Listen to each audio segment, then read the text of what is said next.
छोटी छोटी बातें और ढेर सारी मस्ती।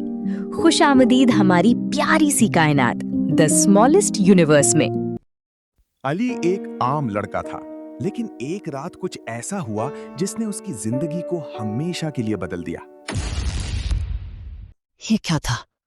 कभी कभी कायनात हमें वो सुनने की ताकत देती है जो आम कान नहीं सुन सकते।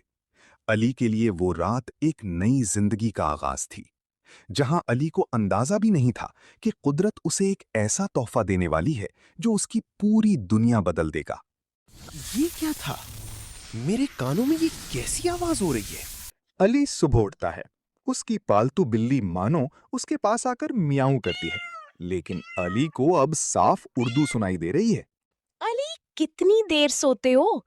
किचन में दूध का प्याला खाली पड़ा है और चूहे मटर गश्ती कर रहे हैं। मानो, तुम बोल रही हो? मैं तो हमेशा से बोल रही हूँ, बस तुम अब समझने लगे हो। चलो, अब जल्दी नाश्ता दो। अली हैरानी में बाहर निकलता है। वहां एक कुत्ता ब्रूनो एक बंद घर के सामने बैठा रो रहा है। लोग गुजर रहे हैं, उन्हें लग रहा है कुत्ता भौंक रहा है, लेकिन अली को उसका दुख सुनाई दे रहा है। कोई तो मेरी बात समझो। मेरा मालिक अंदर बेहोश है, उसे दवाई की जरूरत है। कोई तो दरवाजा खोलो। अली का दिल जोर से धड़कने लगता है। वो फौरन घर की तरफ दौड़ता है। ब्रूनो, तुम परेशान ना हो, मैं समझ गया हूं। मैं अभी मदद लाता हूं।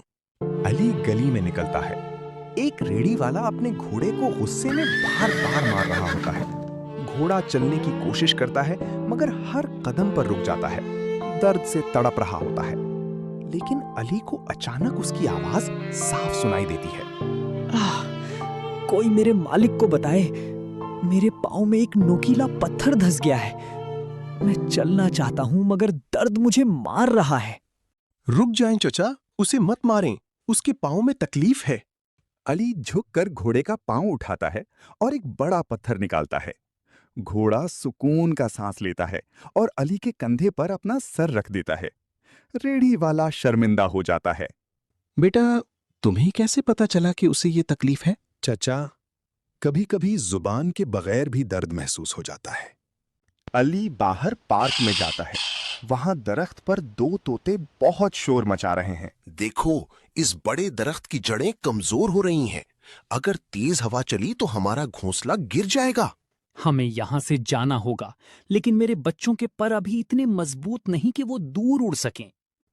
अली ये सुनकर फौरन एक फैसला करता है। वो जल्दी से लकड़ी और पत्तों से एक छोटा सा महफूज घोंसला यानी बर्ड हाउस बनाता है।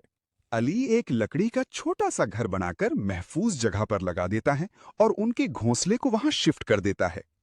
उस दिन अली ने एक बात सीखी कि दुनिया में कोई भी बेज़बान नहीं होता, बस हमें सुनने वाला दिल चाहिए होता है। अगर आपको हमारी कहानी पसंद आई हो तो लाइक करें, सब्सक्राइब करें और अपनी कीमती राय कमेंट सेक्शन में जरूर दें।